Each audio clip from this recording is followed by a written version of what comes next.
Al-Isra Wal-Mi'raj took place during a time when the Prophet, peace be upon him, was facing intense hardship and pain.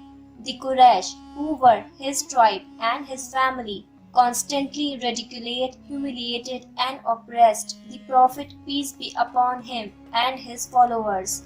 Moreover, the Prophet, peace be upon him, had just faced the year of sorrow, during which he lost his beloved wife, Hazrat Khadija Raziyallahu Ta'ala Anha, and his uncle Abu Talib, who was his protector and ally. In addition to all these burdens, when the Prophet, peace be upon him, had travelled to Taif in search of allies, the people of Taif had rejected him in the most cruel way, sending their children into the streets to stone him until he left the city.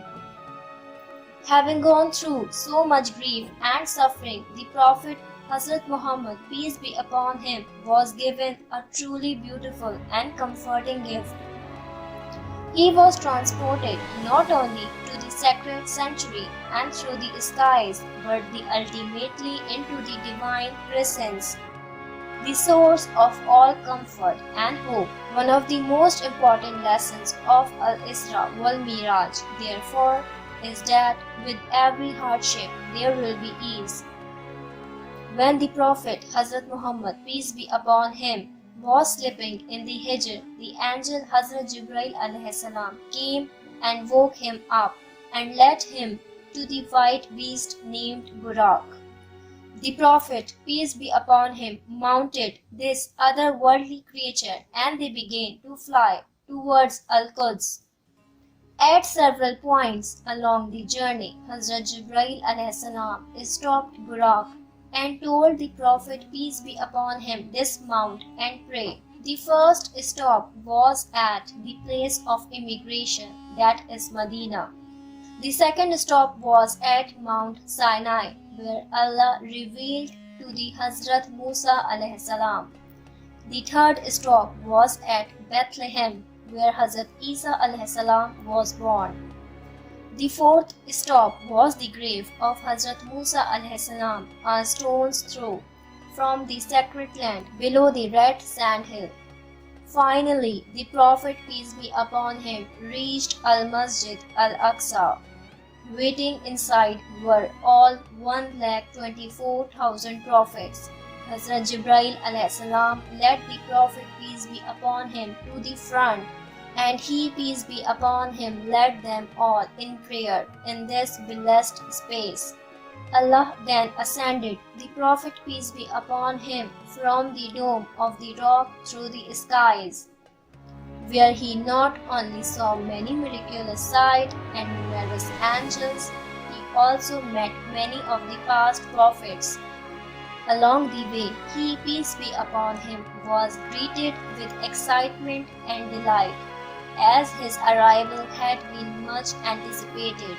It is hard to imagine how, peace be upon him, must have felt upon meeting his brothers, all of whom had gone through trials and difficulties, as they met him with the warmth and love his own tribe had isolated him from.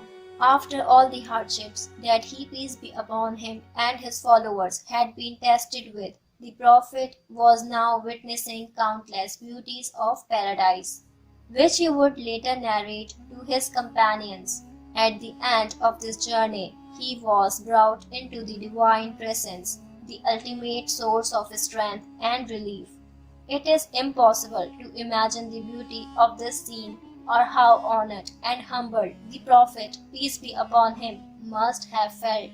It was here that Allah gave this ummah the gift of compulsory salah, a daily source of strength to Muslims, because it gives us the opportunity to communicate with Allah and draw closer to Him. As we approach the anniversary of Al-Isra Wal-Mi'raj, let us take the time to deeply appreciate the gift of salah and increase our voluntary prayers and night prayers.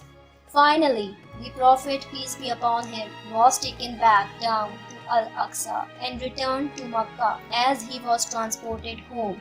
he saw various caravans heading towards Makkah, which he would later describe to the Quraysh as proof he really had made this miraculous journey.